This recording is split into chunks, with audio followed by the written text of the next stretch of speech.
When two people with opposite emotional wiring come together, there's an almost instant spark that neither of them can quite explain. On one side, you have someone whose instinct is to seek closeness, reassurance, and emotional connection. They are finely tuned to pick up on even the smallest signs of distance or disconnection, and when they feel it, their natural impulse is to move closer, to try to close the gap, to talk it out, to connect more. On the other side, you have someone whose instinct is the complete opposite. They value independence, personal space, and emotional self-sufficiency. They're not necessarily cold or unfeeling, but intimacy can feel overwhelming for them, and their reflex when things get too intense or emotionally charged is to take a step back, to breathe, to regain a sense of autonomy before they re-engage. These two ways of relating to closeness are not just surface-level preferences. They are deep-rooted emotional systems that have been built over years, often beginning in early childhood. The anxious partner is wired to find safety through proximity. The closer they feel to their partner, the calmer their nervous system becomes. They read into tone, text messages, body language, and the tiniest changes in mood, because to them, those shifts might signal danger, a threat that the bond could weaken. When their partner seems distant or disengaged, it triggers a strong emotional response: worry, self-doubt, and an urge to bridge the emotional gap as fast as possible. That's why they tend to call more, text more, initiate more conversations, and push for clarity. Their emotional wiring tells them that securing closeness is the best way to feel safe and loved. The avoidant partner, however, is wired to find safety in distance. To them, too much closeness can feel like a loss of control, a risk to their independence, or even a kind of suffocation. They may have learned at some point that relying too heavily on others is dangerous or disappointing, so they learn to rely primarily on themselves. When intimacy intensifies, they might not consciously think, "I need to pull away," but their behavior starts to subtly shift. They might withdraw emotionally, become busier, talk less, or focus on individual activities. This isn't necessarily because they don't care, it's because their wiring tells them that maintaining space is how they protect themselves from feeling overwhelmed or engulfed. From the outside, these two patterns can look like total incompatibility. One person wants more closeness, the other seems to want less. But in reality, the difference in wiring is exactly what creates the initial attraction. To the anxious partner, the avoidant seems confident, self-reliant, and emotionally controlled, qualities that can feel exciting, even magnetic. To the avoidant partner, the anxious seems warm, attentive, and deeply invested, qualities that can feel flattering and comforting in the early stages. Each person on some level senses qualities in the other that they don't fully possess themselves, and that difference creates a strong pull. The early interactions between these two types can feel intoxicating. The anxious partner pours in attention and energy, which makes the avoidant feel special and wanted. The avoidant's calm independence can make the anxious feel they've found someone solid and dependable. But over time, as the emotional stakes rise, the same differences that sparked attraction begin to activate each person's core wiring. The anxious partner's bids for closeness can start to feel like pressure to the avoidant, while the avoidant's need for space can start to feel like rejection to the anxious. These dynamics are not simply about personality. They're about the nervous system's default settings in relationships. The anxious person's system is tuned to notice disconnection and close it, while the avoidant system is tuned to notice closeness and manage it by creating distance. This difference in emotional wiring doesn't mean either person is wrong. It just means they are operating from fundamentally different playbooks. Yet because these systems are unconscious and deeply ingrained, both people can feel like their own approach is simply normal and that the other person's reactions are puzzling or even irrational. Over time, these opposite emotional patterns start to create a cycle. The anxious partner moves toward, the avoidant moves away. The more the anxious chases, the more the avoidant retreats. The more the avoidant retreats, the more the anxious chases. This cycle doesn't begin out of malice, it's the natural outcome of two opposing attachment systems interacting. It's almost like magnets. Opposite poles pull toward each other, but when pushed too close, one flips and pushes away. The attraction is real, but the wiring ensures that tension is always present. When you understand these differences in emotional wiring, it becomes clear why the attraction is so powerful. It's not just about surface-level chemistry or shared interests. It's about deep emotional patterns, recognizing and reacting to each other. For the anxious partner, the avoidant represents a challenge and the possibility of finally earning stability. For the avoidant partner, the anxious represents warmth and the possibility of experiencing intimacy without having to seek it out themselves. These unconscious promises create a bond that feels almost impossible to walk away from, even when it's filled with frustration. The push-pull cycle begins subtly, often without either person realizing what is happening. At first, the relationship might feel exciting and electric, with moments of closeness followed by moments where one person naturally takes a step back. But as the bond deepens and emotions become more invested, these shifts in closeness start to trigger each person's underlying attachment patterns. The anxious partner, who thrives on connection, begins to notice small dips in engagement, a delayed text response, a slightly shorter conversation, a partner who seems distracted or less affectionate.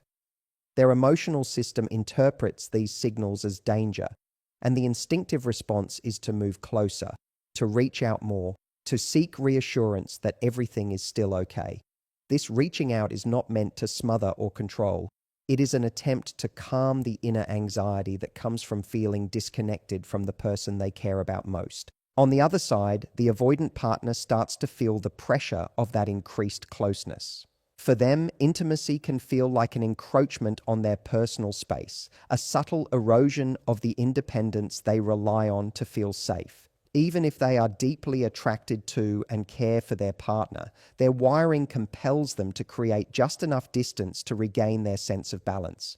This might look like spending more time on work, pulling back on affectionate gestures, avoiding certain emotional conversations, or simply becoming less responsive. The moment the avoidant feels the closeness tipping into territory that feels overwhelming, they instinctively step back to regulate themselves, often without even realizing they are doing it. When the anxious partner senses that step back, their own need for connection intensifies. They may send more messages, suggest more time together, initiate deeper conversations, or express concern about the relationship's stability.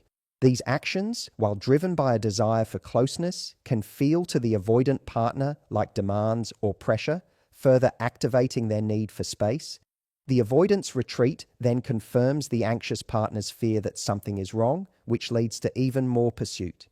This is the heart of the push-pull cycle. One person's movement toward intimacy triggers the other's need for distance, and that distance fuels the first person's drive to close the gap again. Over time, the cycle becomes a pattern that feels almost inevitable. The anxious partner begins to anticipate the moments when the avoidant will withdraw, sometimes preemptively trying to connect before it happens. The avoidant partner starts to anticipate the anxious partner's pursuit, sometimes creating distance even before they feel overwhelmed, simply to avoid the intensity they expect will come.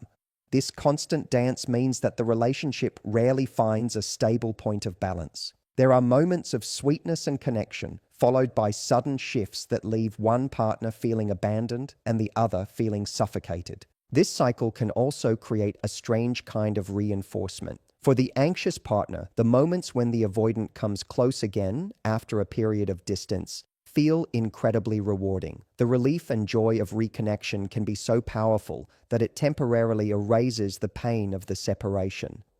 For the avoidant partner, the space they create allows them to feel safe again, and when they re-engage on their own terms, they can enjoy the closeness without feeling overwhelmed, at least for a while.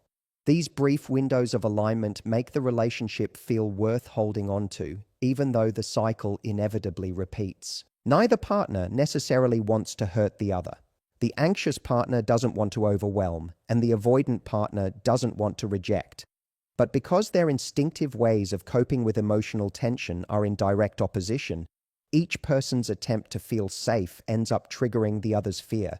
The anxious person's closeness can feel to the avoidant like a loss of control. The avoidant's distance can feel to the anxious like abandonment. This mismatch in emotional timing is part of what keeps the cycle alive. One is reaching out at the very moment the other is pulling away, and both are acting from genuine need rather than manipulation. The push-pull dynamic also plays into deeper emotional narratives each person carries. For the anxious partner, the withdrawal of the avoidant can stir old feelings of being left behind, unseen, or not prioritized, pushing them to try harder to prove their worth. For the avoidant partner, the pursuit of the anxious can stir old fears of being trapped, smothered, or losing their identity, pushing them to reclaim their sense of autonomy. These inner stories add intensity to each interaction, making even small misunderstandings feel magnified and significant. Because this cycle can be so emotionally charged, it often becomes the defining feature of the relationship. Both people may find themselves thinking more about the next move in this dance than about building genuine mutual understanding. The relationship becomes less about steady companionship and more about managing the highs and lows created by the constant shift between closeness and distance. Over time, both may begin to conflate the emotional rush of the cycle with passion itself, believing that the turbulence is evidence of a deep and powerful love, when in fact it is largely the result of two attachment systems colliding in predictable ways. The pull between anxious and avoidant partners often has roots that reach far deeper than the current relationship. Long before they met each other, each person's emotional template was shaped by early experiences, often in childhood, that taught them what to expect from love, closeness, and connection. These unmet needs from the past become silent drivers in adult relationships, influencing attraction, behavior, and the way each person interprets their partner's actions. For the anxious partner, those early years may have included inconsistent care or attention from caregivers, sometimes present and loving, other times distracted, distant, or emotionally unavailable. This inconsistency creates a deep longing for security combined with a heightened sensitivity to signs of withdrawal. They grow up learning that love can be unpredictable, and their nervous system adapts by staying alert to any sign that the bond might be slipping away. When they enter a relationship as an adult, this wiring compels them to seek out closeness and reassurance whenever they sense any gap or shift in the connection. For the avoidant partner, their early story is often different but equally formative. They may have experienced a childhood where emotional needs were not acknowledged or where independence was valued more than vulnerability. They might have been met with disapproval or indifference when expressing emotions, or perhaps they learned that showing neediness led to disappointment or even rejection. Over time, their nervous system adapted by minimizing the expression of emotional needs, learning to rely primarily on themselves for comfort and security. This adaptation became a shield, allowing them to navigate relationships without feeling the vulnerability that once brought discomfort or pain. In adulthood, this shows up as a preference for emotional self-sufficiency and a cautious approach to intimacy, especially when it starts to feel too consuming or demanding. These early experiences leave both partners carrying unfulfilled needs into their adult relationships. The anxious partner longs for a consistent, steady source of love and reassurance, something they never fully received in a reliable way.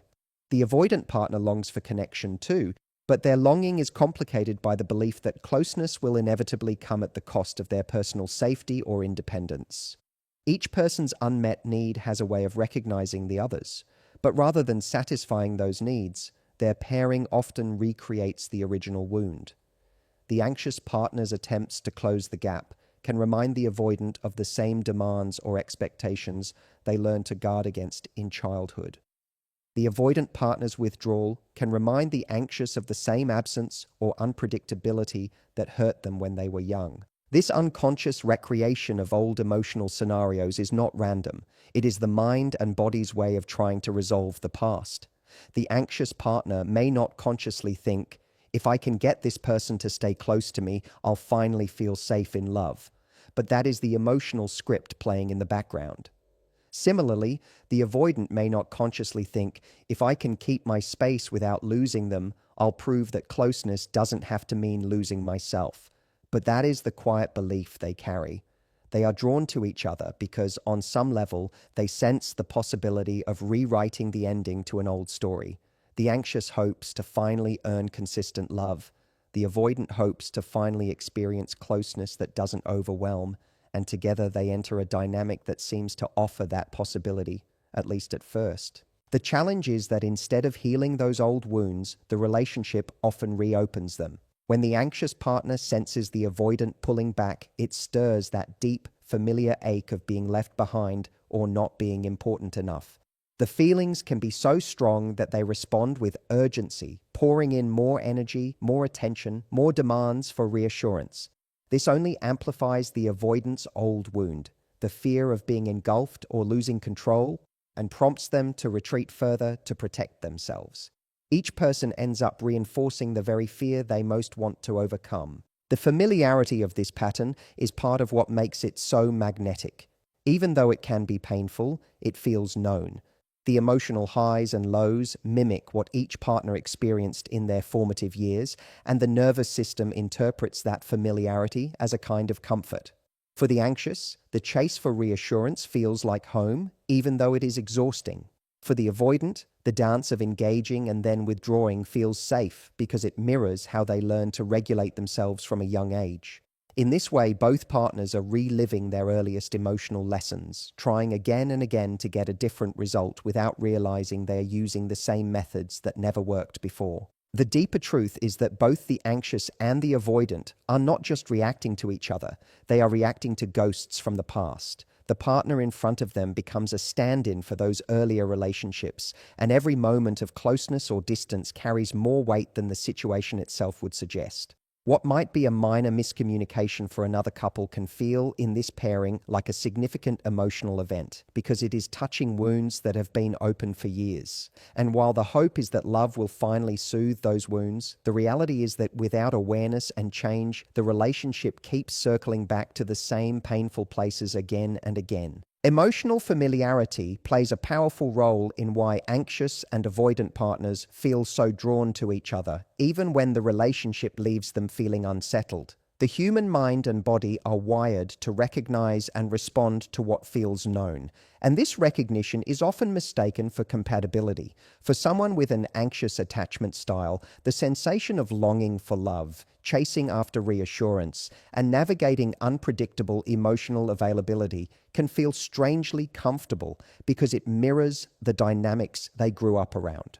For someone with an avoidant attachment style, the act of balancing connection with distance, maintaining self-protection, and limiting emotional exposure can also feel natural because it aligns with the strategies they learned to survive in earlier relationships.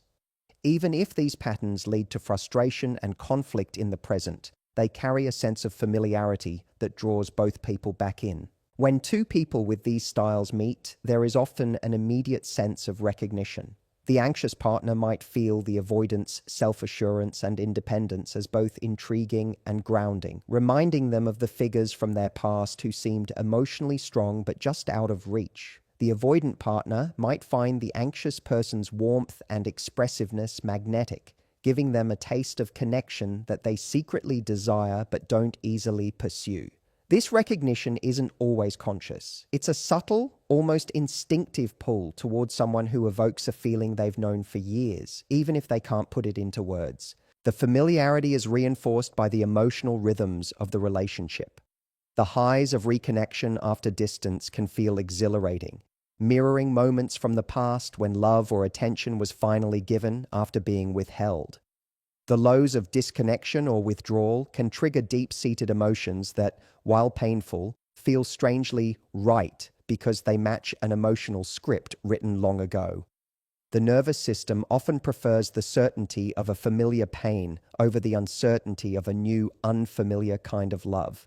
This is why some people find calm, stable relationships uncomfortable at first. They don't recognize the steady rhythm as love because it doesn't match the emotional pacing they are used to.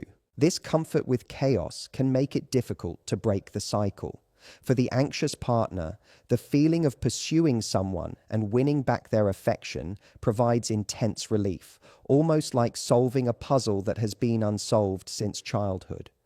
For the avoidant partner, the ability to come and go on their own terms while still maintaining a connection can feel like proof that they can have closeness without losing themselves. In both cases, The relationship reinforces the idea that love operates on this unpredictable pattern, making it harder for either person to imagine or desire something different. Familiarity also creates a sense of safety, even in instability. The anxious partner knows exactly how to respond when the avoidant withdraws. They increase communication, seek reassurance, and pour in more attention. The avoidant partner knows how to respond when the anxious becomes more demanding. They create space, focus on themselves, and wait for the emotional temperature to cool.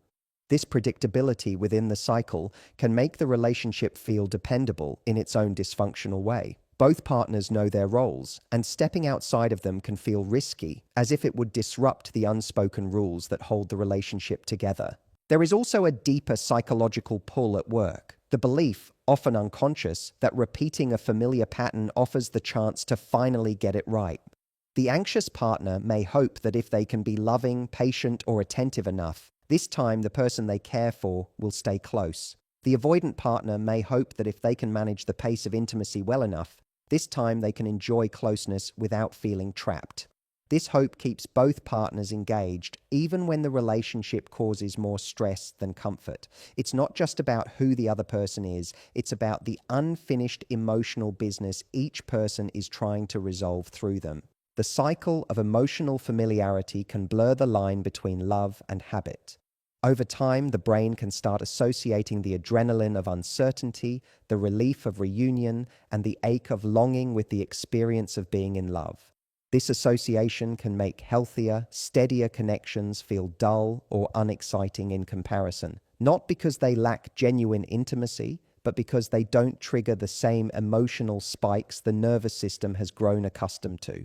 For both the anxious and the avoidant, this can make it feel as though the other person is uniquely special, when in reality, part of what's driving the attraction is the way they fit into an old, well-rehearsed emotional script. The validation trap is one of the most compelling forces that keeps anxious and avoidant partners locked in their dynamic, even when the relationship is a source of constant tension.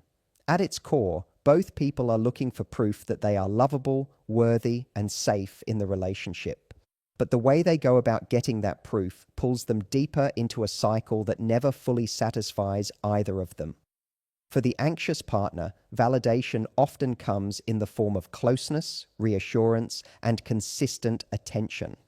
They feel most secure when their partner openly expresses love, makes time for them, and responds quickly to their bids for connection. When those signals are missing or inconsistent, they begin to doubt their worth, questioning whether they are truly loved or valued. This doubt creates an urgency to restore the bond, pushing them to seek more attention, affection, and verbal confirmation. For the avoidant partner, validation often takes a different form. They may feel most affirmed when their independence is respected, when they are not pressured into emotional conversations they aren't ready for, and when they can choose to engage on their own terms. In their mind, being accepted without having to change their natural pace or comfort level is a sign that they are valued for who they are. When they feel cornered, smothered, or expected to meet a higher level of emotional involvement than they are ready for, they may feel unappreciated, misunderstood, or even unlovable unless they comply, which can push them to create more distance as a form of self-protection. The trap emerges because each partner's method of seeking validation tends to undermine the other's sense of security. When the anxious partner intensifies their pursuit in search of reassurance, the avoidant partner often experiences this as pressure, leading them to pull back. This withdrawal, intended to protect their own comfort, becomes the very thing that triggers the anxious partner's fear of rejection. As the avoidant steps back, the anxious person's need for validation spikes even higher, and they redouble their efforts to gain closeness. Neither person is wrong for wanting to feel validated, but their strategies are mismatched in a way that continually sets off each other's alarms. There is also a deeper psychological element to this trap. Both partners are not just seeking validation from each other, but from a symbolic figure their partner represents. For the anxious, the avoidant partner can unconsciously become a stand-in for an earlier figure, perhaps a parent or caregiver, whose love was inconsistent or conditional. Winning this person's closeness feels like finally proving they are worthy of love, as if they can rewrite the old story by succeeding this time. For the avoidant, the anxious partner can represent the people in their past who made emotional demands they weren't ready or able to meet. Being able to stay in the relationship while maintaining their space feels like proving they can be close without losing themselves. In both cases, the partner's approval carries far more weight than it would if it were just about the present-day relationship. It becomes a symbolic victory over old wounds. The intermittent nature of the validation in this dynamic makes it even more addictive. When the avoidant partner does come closer, responds warmly, or shows affection after a period of distance, the anxious partner experiences a powerful rush of relief and joy. This high reinforces the belief that the effort was worth it, making them more willing to endure long stretches of uncertainty for the payoff of reconnection. Similarly, when the anxious partner gives the avoidant the space they crave and the avoidant re-engages on their own terms, it can feel like proof that they can maintain control and still be loved, encouraging them to repeat the cycle. These bursts of validation are so emotionally intense that they overshadow the longer periods of frustration, keeping both partners hooked. The trap also thrives because each person tends to personalize the other's behavior, interpreting it as a direct reflection of their own value. When the avoidant pulls away, the anxious partner may not see it as the avoidant regulating their own emotional comfort. They see it as a sign that they aren't enough. When the anxious presses for more closeness, the avoidant may not see it as an expression of love. They see it as evidence that they are somehow failing to meet an unspoken standard. These interpretations keep the focus on trying to win the other's approval rather than understanding the deeper patterns driving their behavior. Over time, the need for validation can become the central motivator in the relationship. Decisions, reactions, and even conflicts begin to revolve around gaining that emotional stamp of worthiness. The anxious partner's highs and lows are tied to whether the avoidant is leaning in or pulling away. The avoidant partner's comfort depends on whether the anxious is giving them the space they want. Because both people are using the relationship as a measuring stick for their value, the stakes feel incredibly high at all times, and minor shifts in behavior can trigger outsized emotional reactions. What makes this trap so difficult to escape is that both partners believe that just one more act, one more reassurance, one more moment of space, or one more breakthrough could finally resolve the tension and give them the validation they crave. That hope keeps them invested, even when the pattern has repeated countless times without a lasting solution. The more they chase validation in this way, the more entangled they become, reinforcing the very cycle that leaves them feeling unsatisfied and uncertain. Breaking the cycle between anxious and avoidant partners requires a level of awareness and self-work that often feels uncomfortable because it asks both people to move against their ingrained instincts. For the anxious partner, this means learning to regulate their emotional state without relying entirely on their partner's immediate reassurance. Instead of rushing to close the gap the moment they sense distance, they have to practice sitting with uncertainty, calming their own nervous system, and finding ways to feel secure through self-validation and healthy boundaries. This does not mean suppressing their needs or pretending they don't want closeness. It means expressing those needs in a way that is clear, respectful, and not driven by panic. It means developing a sense of self-worth that isn't solely dependent on how their partner is behaving in any given moment, so that the ebb and flow of intimacy doesn't feel like a threat to their identity or safety. For the avoidant partner, breaking the cycle involves building tolerance for emotional closeness and learning to see intimacy not as a loss of independence, but as an enriching part of a healthy relationship. This means questioning the automatic urge to pull away when things feel intense and instead slowing down to notice what emotions are coming up and why. It requires practicing vulnerability in small, manageable steps, sharing feelings, opening up about fears, and being present even when it feels slightly uncomfortable. It's about realizing that space and connection are not mutually exclusive, and that allowing someone in doesn't automatically mean losing control or being consumed. The challenge is that both partners must do this work at the same time for the cycle to truly shift. If only one person changes their approach, the old pattern can still take hold. The anxious partner might learn to self-soothe, but if the avoidant continues to withdraw without communication, the relationship remains unbalanced. The avoidant might start offering more closeness, but if the anxious partner continues to escalate pursuit at every sign of space, the dynamic still tilts toward tension. Mutual growth requires honest conversations about each person's triggers, fears, and needs, as well as a willingness to respond differently when those triggers arise. Self-awareness is the first step, but it is not enough on its own. Both partners need to build new habits that replace their default reactions. For the anxious, this could involve pausing before sending a flurry of messages, taking a moment to check whether their fear is based on facts or assumptions, and seeking comfort from supportive friendships, hobbies, or mindfulness practices. For the avoidant, it could mean resisting the urge to disappear during moments of overwhelm, instead communicating their need for space in a reassuring way and setting a specific time to reconnect. These small but intentional changes help dismantle the automatic push-pull and replace it with more stable rhythms of connection and separation. Boundaries play a crucial role in this process. For the anxious partner, boundaries might mean recognizing when they are overextending themselves in the pursuit of reassurance and pulling back to protect their own emotional energy. For the avoidant partner, boundaries might involve setting limits on alone time that still allow for regular, meaningful engagement. Boundaries are not walls to keep the other person out. They are guidelines that create a sense of safety for both individuals, making it easier to trust that the relationship can handle moments of difference without collapsing. Part of breaking the cycle is also learning to differentiate between genuine compatibility and emotional habit.